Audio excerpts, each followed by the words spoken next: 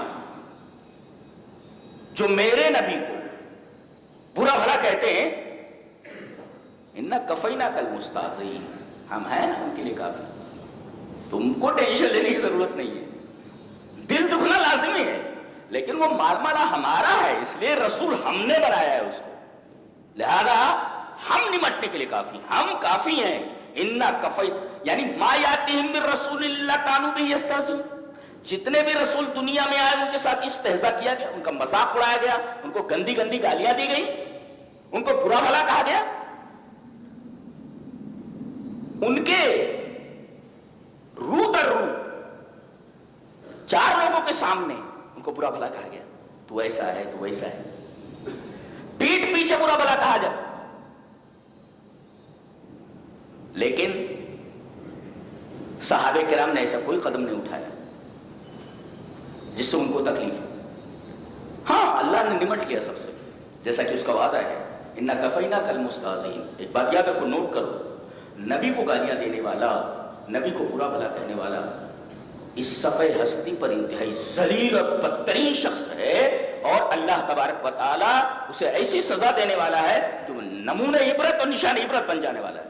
زندہ رہنے والی آنکھیں اپنی آنکھوں سے دیکھ لیں گی ایسے لوگوں کو، اس لیے کہ اللہ کا وعدہ ہے، اِنَّا كَفَيْنَاكَ، ہم نے رسولوں کو بھیجا، ان کا مذاق اڑایا گیا تو ہم مستہزئین کے لیے کافی ہیں، مذاق اڑانے والوں کے لیے کافی ہیں۔ اِنَّا كَفَيْنَاكَ الْمُسْتَهْزِئِينَ۔ رہا تمہارا معاملہ، تمہارے دل میں درد ہونا لازمی ہے، اس لیے کہ رسول تمہارے دلوں میں رہتا ہے، ہم رسول کے لیے سب کچھ قربان کر سکتے ہیں، یہ ہے، لیکن منع کیا گیا ہے کہ اخلاق اور قانون کے دائرے کے باہر مت جاؤ۔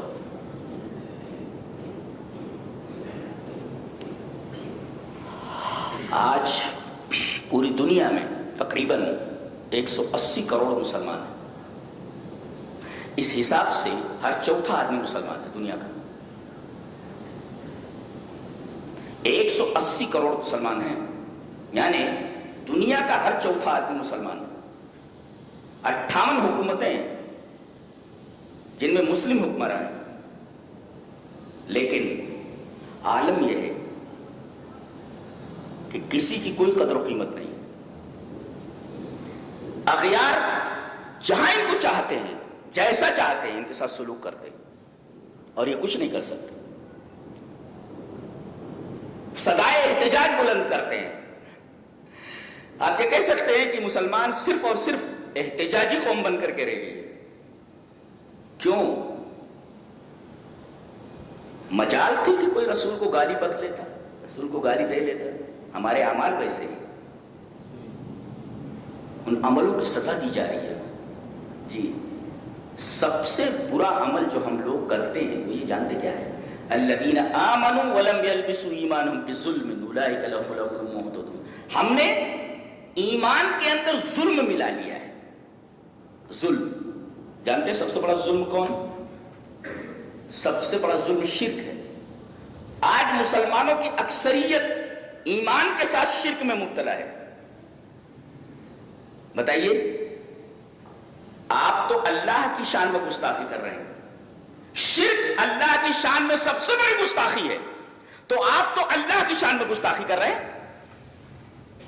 دوسرے، اگر رسول کی بات کے مقابلے میں امام کی بات آ جائے تو ہم امام کی بات کو لے لیتے ہیں، رسول کی بات کو چھوڑ دیتے ہیں، تو ہم نے کون سی ایسی گستاخی ہے جو نبی کی شان میں نہیں کی ہے؟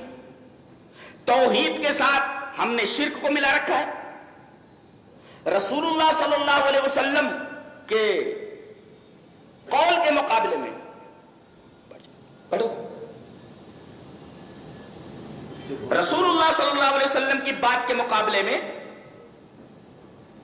کسی امام کی بات آ جائے تو ہم رسول اللہ صلی اللہ علیہ وسلم کی بات کو اگنور کر دیتے ہیں اور امام کی بات لے لیتے ہیں۔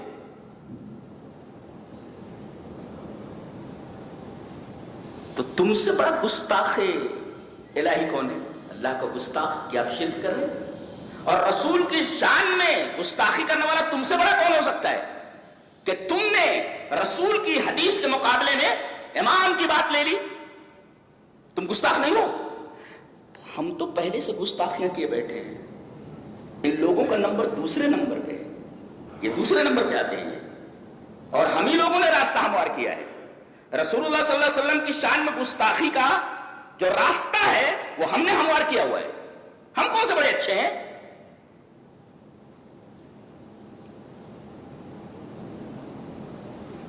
آیت کریمہ پر پڑھتے ہیں آگے. وَيْلٌ لِكُلِّ ہُمَزَةٍ، مطلب مانے ایک تو ہے کسی کے رو در رو سامنے، چار آدمیوں کے سامنے کسی کا مذاق اڑانا، کسی کا عیب نکالنا، کسی کو برا بھلا کہنا، یہ ہمز. اور ہمز جب آتا ہے تو مبالغہ، یعنی اس کا کام ہی یہی ہے. جب دیکھو تب یہ پکارتا رہتا ہے، چلاتا رہتا ہے، بولتا رہتا ہے نا ہمز. اور آگے تے بڑھا دی گئی، یعنی بولتا ہی رہتا ہے اور مبالغہ کر دیا گیا. اس کا کام ہی یہی ہے کہ رسول اللہ صلی اللہ علیہ وسلم کی ذات میں کیڑے نکالنا. کسی شاعر نے بہت اچھا کہا ہے کہ وہ نور بن کے زمانے میں پھیل جائے گا، تم آفتاب میں کیڑے نکالتے رہنا. تو یہ بے وقوف لوگ ہیں، یہ آفتاب میں کیڑے نکال، ارے ایسی روشنی ہے ویسی روشنی ہے، پاگل کہیں کا، یہ آفتاب میں کیڑے نکال رہا ہے. تم آفتاب میں کیڑے نکال، ہمارا نبی تو نور ہے، نور ہے، آفتاب ہے، تم آفتاب میں کیڑے نکالنے چلے ہو، تم سے بڑا بے وقوف کون ہے؟ تو ہمزہ کا مطلب، اور لمزہ کا مطلب ہوتا ہے العیب فی الغیبہ، کسی کے پیٹھ پیچھے برائی کرنا، کسی کا پیٹھ پیچھے مذاق اڑانا، کسی کے پیٹھ پیچھے اس کو برا بھلا کہنا. یہ دونوں باتیں ہو رہی ہیں، سامنے کو برا بھلا کہا جا رہا ہے، پیچھے بھی برا بھلا کہا جا رہا ہے، اور دونوں میں ہمزہ بہت، اور اسی طریقے سے لمزہ بہت. یہ کام بڑی شدت کے ساتھ، مبالغے کے ساتھ کیا جا رہا ہے. تو پہلی صفت حمز، دوسری صفت لمز، یہ دونوں نہیں ہونا چاہیے. کسی کے رو در رو چار آدمیوں کے سامنے کسی آدمی کی عزت سے کھیلنا، یہ نہیں ہونا چاہیے تمہارے یہاں. اور لمز کا مطلب ہوتا ہے العیب فی الغیبہ، اس کی غیر موجودگی میں پیٹھ پیچھے اس کا عیب نکالنا، اس کو برا بھلا کہنا، اس کا مذاق اڑانا، اس کو گالیاں دینا، یہ ہے لمز. اور لومز یعنی یہ صفت بدرجے مبالغہ اس میں موجود ہے، پھر تے لگا دی گئی اور مبالغہ اس کے اندر، اس کا کام ہی یہی ہے، اس کے علاوہ اس کا کوئی کام نہیں. تیسری صفت الذی جمع مالا وعددہ، یہ دونوں کام اکثر کون سے لوگ کرتے ہیں؟ ان کے پاس مال بہت ہو، اقتدار ہو، نیتا ہو، وہ یہ کرتا ہے. الذی جمع مالا وعددہ، جس نے مال جمع کر لیا اور گنا. ایک ہوتا ہے عدہ گننا، ایک ہوتا ہے عددہ، یہاں بھی مبالغہ ہی ہے. مال جمع کرنا، تجوری میں رکھ دینا، حقوق واجبہ ادا نہ کرنا، حرص، اور رات میں اس مال کے بارے میں تصور کر کے نیند نہ آنا اور بار بار تجوری کھولنا، وہ عددہ اور گننا. ہاں کتنی گڈیاں ہیں ابھی، نوٹوں کی خوشبو آ رہی ہے. تو یہ ہے الذی جمع مالا، مال کو سینت کر تجوری میں رکھ لیا، حقوق واجب ادا نہیں کر رہا، یہ ہے حرص. اور رات میں اٹھ کر کے گن رہا ہے اور نوٹوں کی خوشبو سے مست ہو جا رہا ہے، یہ ہے محبت. اور یہ دو چیزیں کسی دنیاوی چیز کے بارے میں آ جائیں تو بہت خطرناک بات ہے. بخیلی یعنی حرص، بہت زیادہ لالچ کسی چیز کے بارے میں، اور کسی چیز کے بارے میں حد درجہ محبت. اب یہ مال کے اندر حرص بھی آ گئی اور دوسرے محبت بھی آ گئی، بہت خطرناک چیز ہے. مال کی حرص چلو غنیمت ہے، لیکن مال کی حرص کے ساتھ مال کی اتنی محبت کہ نیند نہیں آ رہی ہے، گن رہا ہے، وعددہ، اٹھ کر کے نوٹ کی خوشبو لے رہا ہے، یہ ہے مبالغہ. کہتے نہیں حشفن وسوء کیلتن، عربی کا ایک مشہور مقولہ ہے جس کا اردو میں ہم لوگ کہتے ہیں، اردو میں ایک تو کریلا ویسے ہی کڑوا، دوسرے نیم چڑھا. ایسے ایک تو کریلا ویسے ہی کڑوا ہوتا ہے اور دوسرے نیم کے اوپر چڑھا دو تو ایسے ہی ہمز جو ہوتا ہے، حمز، وہ تو رو در رو کسی کی برائی کرتا ہی ہے، وہ کرتا ہی رہتا ہے. تو ایک تو کریلا ویسے کڑوا، دوسرے نیم چڑھا. لمز بھی ایسے ہی ہے، پیٹ پیچھے کسی کی برائی کرتا ہی رہتا ہے. تو ایک تو کریلا ویسے کروا, دوسرے دن چڑھا. الذی جمع مالن, مال کو سینس سیت کر رکھ رہا ہے, وہ حقوق واجبات ادا نہیں کرا. دوسرے نوٹ کی خوشبو سونگ رہا ہے, تو ایک تو کریلا ویسے کروا, دوسرے دن چڑھا. حشف کہتے ہیں ردی کھجور کو. الحشف ارد التمر, یعنی سب سے ردی کھجور کو کہتے ہیں الحشف. تو کہتے ہیں احشفن وسوء کیلتن, ایک تو کھجور ویسے بھی ردی ہے اور دوسرے تول کم دے رہا ہے. تول پر یاد آیا, قرآن حکیم میں 2 سورتیں سے ویل سے شروع ہوتی ہیں. اللہ اکبر. ایک تو یہ سورہ ہے ویل لکل, یعنی پہلا لفظ ویل ہے, اور دوسرے ایک سورہ اور بھی ہے ویل للمطففین, تطفیف یعنی پیسے پورے لینا اور تول کم دینا. ان 2 سورتوں کے شروع میں ویل آیا یہ لفظ کلمہ وعید, اور کہیں نہیں آیا. ہاں, اور پہلے کا تعلق اموال الناس سے اور دوسرے کا تعلق اعراض الناس سے. یعنی ویل للمطففین کا تعلق لوگوں کے مال سے ہے کہ مال پورا لے رہے ہو اور تول کم دے رہے ہو. اور یہاں ویل لکل ہمزۃ لمزہ, یہاں تعلق آدمی کی عزتوں سے ہے. آراز مانی عزت, وہاں لوگوں کے مال کا بیان ہے اور یہاں لوگوں کے آراز یعنی عزتوں کا بیان. وہاں لوگوں کے مال سے کھیل رہا ہے اور یہاں لوگوں کی عزتوں سے کھیل رہا ہے. اور یہ دونوں چیزیں اللہ کو سخت ناپسند ہے. کسی کے مال سے کھیلنا یعنی مال پورا لینا, پیسے پورا لینا, مال کم دینا, تول کم دینا, اور دوسرے لوگوں کی عزتوں سے کھیلنا. یہ دونوں چیزیں اللہ تبارک و تعالیٰ کے نزدیک انتہائی قابل نفرت ہیں. لہذا ان 2 صورتوں کو اللہ لفظ ویل سے شروع کرتا ہے, ویل للمطففین ویل لکل ہمزۃ لمزہ. اچھا, اس کے بعد کیا ہے؟ اتنا ڈوب گیا ہے. ارے مال ہے ٹھیک ہے بھائی, اب اتنا ڈوب جائے آدمی, ایک تو کریلا ویسے کروا ویسے نیند چڑھا, دوسرے کیا یحسب ان مالہ اخلدا, وہ یہ سمجھ رہا ہے, اللہ کرا صرف اس کی سمجھ ہے, یہ حقیقت میں ایسا نہیں. یحسب صرف اس کا گمان ہے کیا, ان مالہ اخلدا, کہ یہ میرے پاس پیسے آ گئے ہیں تو میری زندگی بڑھ جائے گی. ہاں, جتنے میں عیش میں رہوں گا اتنی میری لائف بڑھے گی. یاد رکھو, اللہ کسی امیر کی امیری کی وجہ سے اس کی عمر نہیں بڑھاتا, اور اللہ کسی غریب کی غریبی کی وجہ سے اس کی عمر کم نہیں کرتا. عمر متعین ہے.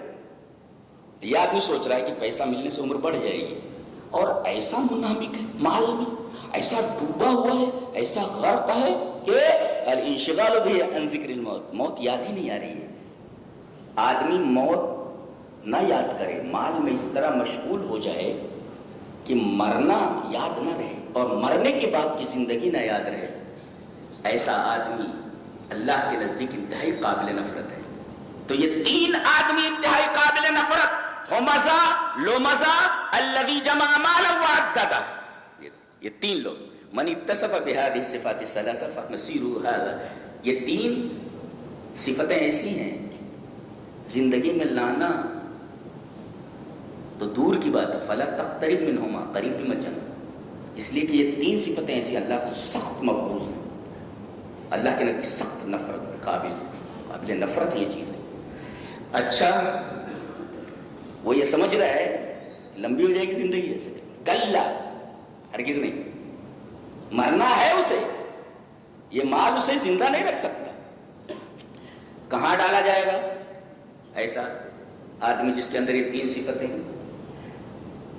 4 آدمیوں کے سامنے کسی آدمی کی عزت اتارنے والا, عزت سے کھیلنے والا, عزت اچھالنے والا, پیٹھ پیچھے کسی کی عزت اچھالنے والا, مال کو حرص سے جمع کر کے اس کی خوشبو لیتے رہنا, یہ 3 صفتیں جس آدمی کے اندر ہیں, اس کے ساتھ انجام کیا ہے؟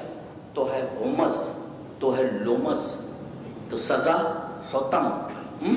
وہ بھی دیکھو پیش ہے پہلے, پھر بعد میں زبر ہے. ہومزن, لومزن, سزا حتم. آگے فرمائے گا کلا لینبذن فی الحطمہ, تم ہو مزو, تم لو مزو, تو تمہارا انجام حتم ہے. حتمن بھی یہ مبالغے کا ہے, یعنی جہنم کا ایسا ایریا ہے کہ ایسے آدمی کو جس کے اندر یہ 3 صفتیں اس ایریے میں ڈال دیا جائے گا. ڈال دیا گیا تو حتم یحتم کا مطلب ہوتا ہے چور چور کر دینا. جیسے مشغول ہوا تھا نا, چور چور کر کے بکھیر دینا. کتنی خطرناک بات یہ ہے, آدمی اس کا نام سننے تو ڈر جائے گا, چور چور کر دینے والے. اور وہاں کسی کے اوپر رحم نہیں کیا جاتا, اس لیے کہ عربی میں ہے رجل حطم، حطم آدمی کس کو کہتے ہیں؟ اذا کان قلیل الرحمت للماشیہ، ایسا چرواہا جو اپنے مویشیوں کے تعلق سے قطع رحم نہ رکھے. ارے بھائی بکری ادھر سے ادھر جا رہی ہے، آواز دیا ہٹ گئی بکری. اب اس کے بجائے ڈنڈا لے کر کے اس کو پیٹتے رہنا، ادھر کیوں گئی.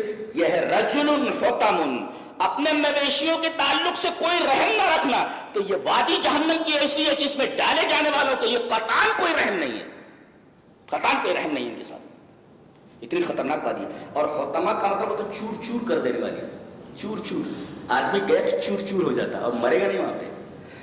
تو کلا لینبذن، اور نبض کا مطلب ایک وقت القا یلقی القان، پھینک دینا.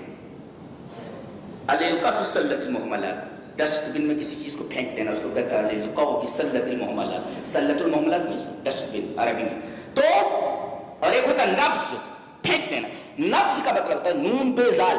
نبض کا مطلب ہوتا ہے کسی چیز کو انتہائی حقیر سمجھ کر، ویلو سے ایک دم کسی کام کی نہیں، ایسا پھینک دینا، اس کو کہتے ہیں نبض. کسی چیز کو حقیر سمجھ کر کے پھینک دینا. تو اللہ کی نگاہ میں ان تین صفتوں سے متصف شخص انتہائی حقیر ہے.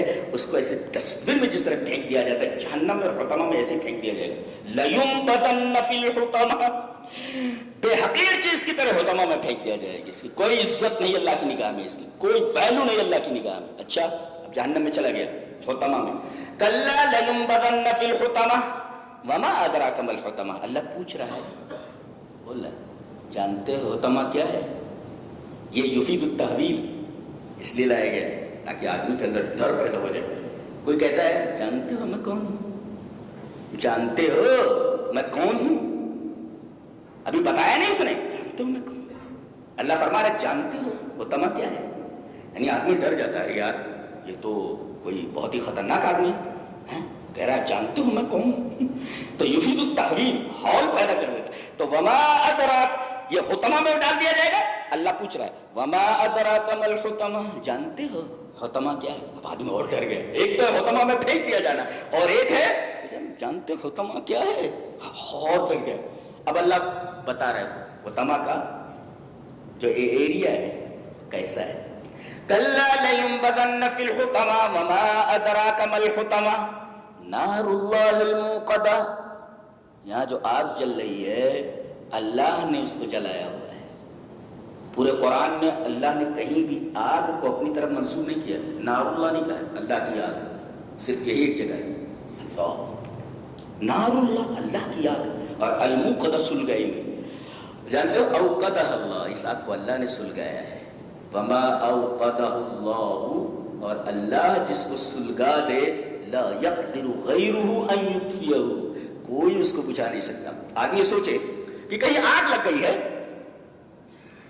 تو آدمی سوچتا ہے ارے بھائی آگ لگ گئی ہے، یہ مخلوق کی لگائی ہوئی آگ ہے تو مخلوق اس کو بجھا دے گی. مخلوق کی لگائی ہوئی آگ مخلوق بجھا دے گی. اللہ فرما رہا ہے یہ میری سلگائی ہوئی آگ ہے، کون بجھائے گا؟ نار اللہ الموقدہ. مخلوق کی لگی ہوئی آگ بجھ جاتی ہے لیکن میں نے اس کو سلگایا ہوا ہے، یہ بجھے گی نہیں ہے، بالکل نہیں. نار اللہ، اللہ کی آگ، الموقدہ سلگائی ہوئی، یہ ہم نے سلگایا ہوا ہے. یہ آگ بجھے گی نہیں اس لیے کہ یہ مخلوق کی لگائی ہوئی آگ نہیں ہے کہ بجھ جائے، یہ خالق کی لگائی ہوئی آگ ہے، ہم نے لگایا اس کو.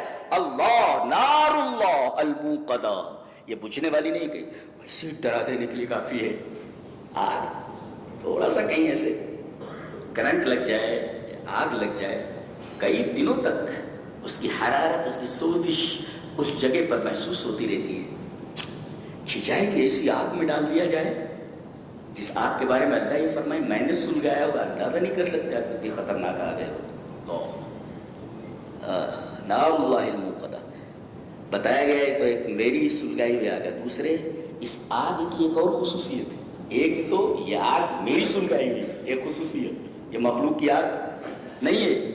اور دوسرے یہ آگ ایسی ہے کہ یہ دل تک پہنچ جاتی ہے. فؤاد کی جمع افئدہ، دل تک. کیا مطلب ہے اس کا؟ دل تک پہنچ جاتی ہے. تجزیہ یہ ہے کہ کسی آدمی کو اگر آگ لگ جائے تو آگ کی حرارت، آگ کا اثر دل تک پہنچنے سے پہلے ہی وہ مر جاتا ہے، ٹیم بول جاتا ہے، مر گیا۔ آدمی کو جلا دیا جائے، آدمی کے بدن میں آگ لگا دی جائے تو آگ کا اثر پہلے بدن کے اوپر ہوتا ہے۔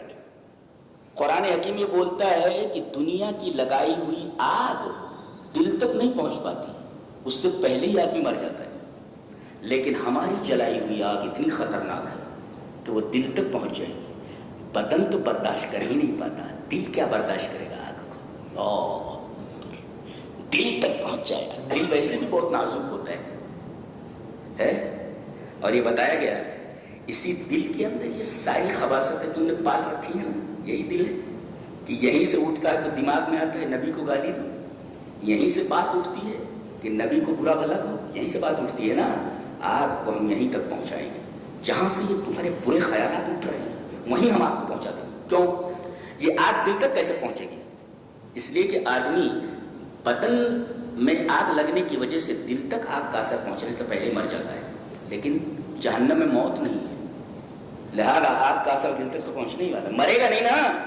یہاں تو آگ کا اثر دل تک پہنچنے سے پہلے ٹے بول گیا، مر گیا، لیکن جہنم میں موت نہیں آنے والی۔ جب موت نہیں آئے گی تو بدن سے ہو کر کے آگ کا اثر دل تک لازمی طور پر پہنچنے والا ہے۔ اللہ، آگ کا اثر بدن نہ برداشت کر سکے، دل جیسی کمزور چیز اس آگ کو کیسے برداشت کر سکے؟ یہ اندازہ لگا یہ کتنی خوفناک سزا ہے، یہ کتنی خوفناک آگ ہے۔ یہ جو اللہ کے رسول کو برا بھلا کہنے والے لوگ ہیں، یہ گستاخ رسول جتنے ہیں، یہ اس سورہ کریمہ کو ایک بار ضرور پڑھیں، تیلگو میں، اسی طریقے سے ہندی میں، اردو میں، انگلش میں اور عربی میں اور اردو میں پڑھیں اس کو کہ تمہارا انجام کیا ہونے والا ہے، کب تک زندہ رہو گے، 60 سال، 65 سال، 70 سال، 80 سال، اس کے بعد یہیں آنا ہے تمہیں۔ کَلَّا لَيُنبَذَنَّ فِي الْحُطَمَةِ، چور چور ہو جاؤ گے بیٹا۔ وَمَا أَدْرَاكَ مَا الْحُطَمَةُ، آ جاؤ یہاں۔ نار اللہ الموقدہ، یہ اللہ کی اسپیشل جلائی ہوئی آگ ہے، اور یہ دل تک پہنچ جانے والی آگ ہے۔ دنیا میں آگ دل تک نہیں پہنچتی۔ الَّتِي تَطَّلِعُ عَلَى الْأَفْئِدَةِ، اور کوئی چیز نیچے ہو، جیسے اسے نا، کوئی چیز نیچے ہو، نیچے سے آئے تو اتنا اثر نہیں ہوتا جتنا کہ اوپر سے آئے۔ کہا گیا تطلع علی الافئدہ، دل کے اوپر ایسے دیتے آ جائیے، سر سے کیا کلام ہے، سبحان اللہ۔ میں تو تفسیر کا ویسے بھی طالب علم ہوں، میں ایک لفظ دیکھتا ہوں کہ اللہ تبارک و تعالیٰ کس طرح بات کرتے ہیں، کس طرح خوبصورت انداز میں بات کرتے ہیں۔ مخلوق بات کرتی ہے لیکن خالق جب بات کرتا ہے تو اس کا لیول اتنا ہائی ہوتا ہے کہ آدمی تصور بھی نہیں کر سکتا، اس طرح سے بولا جا سکتا ہے۔ التی، الا مانے پر، اوپر، آن، آن، انڈر نہیں۔ التی تطلع علی الافئدہ، یہ آگ پوری کی پوری اس کو دل کو ایسے اوپر سے گھیر لے گی، اس کو الا استعلا کے لیے آتا ہے، استعلا، الا للاستعلا۔ دار اللہ الموقدہ التی تطلع علی الافئدہ۔ آگ کی کتنی صفتیں ہیں گنو؟ چور چور کر دینے والی، دوسرے اللہ کی جلائی ہوئی آگ جو کبھی بجھے نا، تیسرے دل تک پہنچ جانے والی آگ ہے، اور آگے انہا علیہم مؤصدہ، یہ کہیں ایک طرف سے اسے نہیں لگی ہوئی ہے، چاروں طرف سے اسے گھیر لگی۔ ایصاد کا مطلب ہوتا ہے، اوصدہ کا مطلب ہوتا ہے، اس کو سمجھو۔ حدیث میں ہے انطلق ثلاثۃ فكانوا في كهف فوقع الجبل فأوصد علیہ۔ تین آدمی کہیں جا رہے تھے، مشہور حدیث ہے وہ، تین آدمی کہیں جا رہے تھے، بارش ہونے لگی، جنگل سے جا رہے تھے، پہاڑی راستہ تھا، تو بارش جب ہونے لگی تو وہ ایک کہف میں چلے گئے، کہف مینس کیو میں چلے گئے۔ اب کیو میں گئے کہ بارش سے بچ جائیں، اچانک فوقع الجبل علی کہفہم، وہ اوپر سے ایک چٹان سرکی اور غار کے منہ پر آ گئی، فأوصد علیہ، انہا علیہم مؤصدہ، یعنی جیسے وہ چٹان آ گئی، کیو میں چلے گئے، چٹان اوپر سے آئی اور کیو کا دروازہ بند ہو گیا، اب نکل نہیں سکتے۔ ایسے ہی اللہ فرما رہا ہے حطمہ میں داخل کرنے کے بعد ہم کیا کریں گے معلوم ہے؟ تم کو اسی طریقے سے بند کر دیں گے جیسا غار میں آدمی چلے گئے تھے نا، اوپر سے چٹان آ گئی تھی، نکل نہیں سکتے، اب اس جگہ سے تمہارا نکلنا محال ہے۔ انہا علیہم مؤصدہ، مؤصدہ فأوصد علیہم، ڈال کر کے دروازہ بند کر دیا جائے گا۔ اور آگے جملہ بہت خطرناک ہے، فی عمد ممددہ، عمد واحدی نے کہا العمد جمع عماد، یہ عماد کی جمع ہے، اور اس کا معنی الاساطین، بڑے بڑے پلرز ہوں گے، پلرز میں ہوں گے. اس کا کیا مطلب؟ گئے جہنم میں، اس کے حطمہ میں، اس کے بعد باہر سے دروازہ بند کر دیا گیا، بیٹا آپ باہر نہیں نکل سکتے. اور تیسرے یہ بڑے بڑے پلرز میں، ممددہ کا مطلب پھیلے ہوئے، بڑے بڑے پلرز میں ہیں. کیا مطلب؟ ذرا ایک کار کا تصور کیجئے. ایک کار ہے، آدمی اس میں بیٹھا ہوا ہے، کھڑکیاں بند ہے، دروازہ لاکڈ ہے، بند ہے، آگ لگ گئی. کم سے کم یہ ڈرائیونگ سیٹ سے پیسنجر سیٹ پہ تو جا سکتا ہے نا، ادھر سے ادھر، ادھر سے ادھر بھاگ تو سکتا ہے نا. تھوڑی تکلیف کم ہو جاتی ہے، تکلیف کم نہیں ہوتی مگر تھوڑی سی تکلیف، اس لیے کہ ہل جل سکتا ہے. لیکن اگر اس کو بیلٹ کے ساتھ باندھ دیا جائے تو وہیں پر سیٹ پر ہل ڈل نہ سکے تو اس کی تکلیف مزید بڑھ جاتی ہے. ایک تو یہ بند کر دیے گئے اندر، اور دوسرے بڑے بڑے پلرز میں باندھ دیے گئے ہیں، بیٹا ہل نہیں سکتے تم یہاں سے. اللہ اکبر، کیسی سورہ کریمہ ہے. ترجمہ پڑھو بار بار اس کا، کم سے کم دن میں ایک بار اس سورہ کریمہ کا ترجمہ پڑھ لو، اور یہ تفسیر جو میں نے پیش کی ہے تفسیر ذہن میں رکھ کر کے اس کو پڑھو. فی امد ممددہ، بڑے بڑے پلرز میں. بڑے بڑے پلرز میں کیا مطلب؟ یہ لوگ بندھے ہوئے ہیں اس آدمی کی طرح جو کار میں ہے، اور ڈرائیونگ سیٹ پہ بیلٹ لگی ہوئی ہے، آدمی ہل بھی نہیں سکتا، ادھر نہیں جا سکتا. کم سے کم بندر کی طرح ادھر سے ادھر تو اچھل سکتا ہے نا، باہر نہیں نکل پا رہا تو. اور اندازہ لگائیے کسی کو کار میں بٹھا کر بیلٹ سے باندھ کر کے اس کی سیٹ کے اوپر آگ لگا دی جائے، اس آدمی کی کیا حالت ہوگی. یہ دنیا کی آگ ہے جو تھوڑی دیر میں بجھ جاتی ہے، لیکن یہ آگ ایسی ہے، نار اللہ الموقدہ التي تطلع علی الافئدہ. اللہ تبارک و تعالیٰ سے دعا کریں کہ اللہ تبارک و تعالیٰ ہمارے اندر یہ تین صفتیں نہ آئیں، ہم ان تین صفتوں سے دور رہیں، حمز سے، لمز سے، اور جمع مال والانشغال بھی عن ذکر الموت وما بعدہ سے. کیا مطلب؟ کسی کے منہ کے سامنے، لوگوں کے سامنے کسی کی عزت اچھالنا، حمز. لمز کا مطلب کسی کے پیٹھ پیچھے کسی کی عزت اچھالنا، دو. تیسرے مال کو جمع کرنا، یہ حرص کی دلیل ہے، لالچ کی دلیل ہے، ٹھیک ہے یہاں تک. لیکن رات میں اٹھ اٹھ کر کے اس کو گنتے رہنا، سونگتے رہنا، یہ ہے محبت. حرص اور محبت کسی مخلوق سے ہو جائے تو یہ بہت خطرناک ہے، بہت خطرناک ہے. یہ تین چیزیں، یہ تین چیزیں زندگی میں نہیں آنی چاہیے، بلکہ فلا تقترب منہما، اس کے قریب بھی مت جاؤ. اور آپ کو معلوم ہے کہ ان تین چیزوں کا حامل، ان تین چیزوں سے متصف شخص سے اللہ کتنی نفرت کرتا ہے. اندازہ لگائیے آپ کتنی نفرت ہے کہ اللہ نے آگ کو کہیں یہ نہیں کہا میری آگ، اللہ کی آگ. یہی ایک جگہ ہے جہاں کہا گیا اللہ کی آگ ہے. تو یہ جو بک رہے ہیں یہ نبی کے خلاف، دل میں درد تو ہوتا ہے اس لیے کہ نبی تو یہاں رہ رہا ہے نا، دل کو تکلیف ہوتی ہے، لیکن اللہ کے اوپر چھوڑ دیں. ایسا کوئی کام نہ کریں جس سے فساد پھیلے اور جس سے مزید الجھنیں پیدا ہوں. اس لیے کہ نبی نے کبھی اپنی ذات کے تعلق سے انتقام نہیں لیا. کتنا برا بھلا کہا گیا آپ کو، لیکن کبھی آپ نے اپنی ذات کے لیے انتقام نہیں لیا. تو درد محسوس کرو، اور درد محسوس کرنے کا طریقہ یہ ہے کہ نبی کریم صلی اللہ علیہ وسلم کے اوپر درود بھیجیں. وہ گالیاں بکے نا تو کثرت سے آپ درود بھیجو. 24 گھنٹے میں بس جب بھی یاد آئے نبی، بس آپ پر درود بھیجیے. بس وہ برا بلا بول رہا ہے نا تو آپ درود بھیجیے. یہ ہے نبی کریم صلی اللہ علیہ وسلم سے ہماری محبت کا اظہار. ہم اتنا ہی کریں. بلکہ وہ جو بک رہا ہے نا، وہ بکنے کے لیے، بکنے کی سزا اللہ نے اپنے اوپر وہ کر لی ہے. کیا کرنا ہے اسے؟ اِنَّا كَفَيْنَاكَ الْمُسْتَهْزِئِينَ. کافی ہیں ایسے بدماشوں کے لیے. اللہ تبارک و تعالی ہمیں نیک عمل اور اچھی سمجھ کی توفیق عطا فرمائے. وآخر دعوانا الحمد للہ رب العالمین.